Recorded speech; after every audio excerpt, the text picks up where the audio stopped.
கண்ணியமானவர்களே, நீங்க எதெல்லாம் ஆசைப்படுறீங்களோ, அது அனைத்தையும் உங்களுக்கு பெற்றுத்தரக்கூடிய ஒரு அற்புதமான, இதுவரை யாரும் சொல்லப்படாத, இன்னும் நபி ஸல்லல்லாஹு அலைஹி வஸல்லம் அவர்கள்ட்ட தேவை நிறைவேற்றப்பட வேண்டும் அப்படின்னு வந்த ஒரு சஹாபிக்கு ரசூலுல்லாஹி ஸல்லல்லாஹு அலைஹி வஸல்லம் அவங்க ரகசியமாக கற்றுக் கொடுத்த ஒரு திக்ர் ஒன்றை இந்த ஒரு காணொளியில் நாம் பார்க்க போகிறோம். அஸ்ஸலாமு அலைக்கும். கண்ணியமான சகோதர சகோதரிகளே, உலகத்தில் மனிதன் அப்படின்ட்டாலே, மனிதன் என்ற ஒருவன் இருந்தாலே ஆசை என்பது கண்டிப்பாக இருக்கும். எல்லா மனிதர்களுக்கும் ஆசை என்பது இருக்கும். ஏதாவது ஒரு விஷயத்தின் மீது இது நமக்கு கிடைச்சா நன்றாக இருக்குமே அப்படின்ற மாதிரி ஏதாவது ஒரு விஷயம், அதற்கான சூழ்நிலையும் நம்மிடம் இல்லாமல் இருக்கலாம். எப்படின்னு சொன்னால், இப்போ ஒரு மனிதரை ஹலாலான முறையில் விரும்புவாங்க, ஒரு ஆணையோ அல்லது பெண்ணையோ விரும்புவாங்க. இவரை நிக்கா செய்து கொண்டா நன்றாக இருக்குமே அப்படின்னு சொல்லி ஆசைப்படுவாங்க. இன்னும் சிலர் சொந்தமாக வீடு கிடைச்சா நன்றாக இருக்குமே, அல்லாஹ் நமக்கு சொந்தமாக ஒரு வீட்டை கொடுத்தா நல்லா இருக்குமே இப்படின்னு சொல்லி சிலர் ஆசைப்படுவாங்க. இன்னும் சிலர், நம்மள்ட்ட இவ்வளோ கடன் இருக்கே, இந்த கடன் எல்லாத்தையும் அல்லாஹ் ஒரே நாள்லேயே அடைச்சிட்டானா நமக்கு தெரியாமலே எப்படி இருக்கும் அப்படின்னு யோசிப்போம். இப்படி பல ஆசைகள் நமக்குள்ளே வச்சுருப்போம். அப்படிப்பட்ட எல்லா ஆசைகளையும், அது எப்படிப்பட்ட ஆசைகளாக இருந்தாலும், அதை நாம் எப்படி ஆசைப்படுகிறோமோ அதை போன்றே நமக்கு நிறைவேற்றி தரக்கூடிய ஒரு அற்புதமான பவர்ஃபுல்லான திக்ர் தான். ரசூலுல்லாஹி ஸல்லல்லாஹு அலைஹி வஸல்லம் அவங்க ஒரு தடவை சபையில் உட்கார்ந்துருக்காங்க. அப்போ சலாம் சொல்லி கொண்டு ஒரு சஹாபி வருகை தருகிறார்.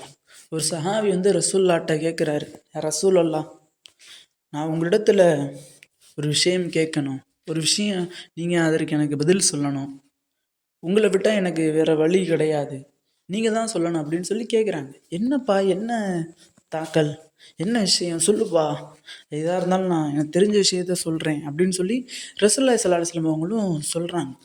அப்போ அந்த சஹாபி எல்லா சஹாபாக்களும் உட்காந்துருக்கும்போது இப்படி கேட்டுறாரு, யார் ரசூலுல்லாஹ், நான் ஒரு விஷயத்தின் மீது ஆசைப்படுறேன், அந்த விஷயம் எனக்கு கிடைக்க நான் என்ன செய்ய அப்படின்னு கேட்பார். ஆனால் அந்த விஷயம் எனக்கு கிடைக்கணும் அப்படின்னா நான் ஹராமாக தான் செய்யணும், ஹராமான முறையில் தான் அந்த விஷயத்தை நான் செய்ய முடியும், அது ஹலாலான முறையில் எனக்கு வேணும், நான் என்ன செய்கிறது, என்னுடைய தேவை நிறைவேற்றப்பட நான் என்ன செய்கிறது யார் ரசூலல்லாஹ் ஹலாலான முறையில் அப்படின்னு கேட்குறாங்க. அப்போ நபி ஸல்லல்லாஹு அலைஹி வஸல்லம் அவங்க கொஞ்ச நேரம் யோசிக்கிறாங்க. யோசித்த பிறகு ரசூலுல்லாஹி ஸல்லல்லாஹு அலைஹி வஸல்லம் அவங்க, இந்த ஒரு திக்ரை ஓதுப்பா, நீ எப்படி யோசிச்சியோ, உனக்கு எப்படி ஹலாலான முறையில் வேணுமோ அது போன்று அல்லாஹ் தாலா உனக்கு பெற்று தருவான் அப்படின்னு சொல்லி ரசூலுல்லாஹ் கற்றுக் கொடுத்துட்றாங்க. அந்த ஒரு சஹாபியும் சில நாட்களாக இந்த திக்ரை பின்பற்றி வர்றாங்க, இந்த திக்ரை ஓதிக்கிட்டே வர்றாங்க.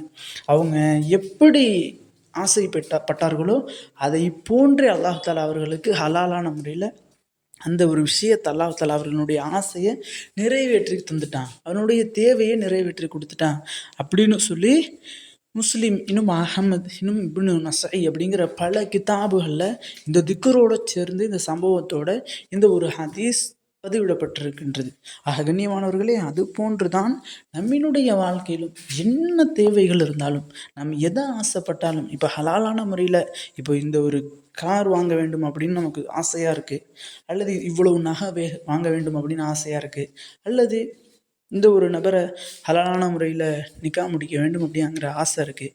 இப்படி நம்ம வைக்கக்கூடிய ஆசைகள் எல்லாமே ஹராமான ஒரு செயலை செய்தால் மட்டும்தான் நமக்கு கிடைக்கும் அப்படிங்கிற ஒரு சுச்சுவேஷனில் இருந்தாலும், இந்த ஒரு திக்ர் அதை ஹலாலான முறையில் மாற்றி நம்ம எதை ஆசைப்பட்டாமோ அதை நமக்கு அப்படியே பெற்றுத்தரும். அப்படிப்பட்ட ஒரு திக்ர் தான். இதை எப்படி ஓத வேண்டும் அப்படின்னு சொன்னால், முதல்ல நாம் சொல்லக்கூடிய முறைப்படி நீங்கள் செய்யுங்க.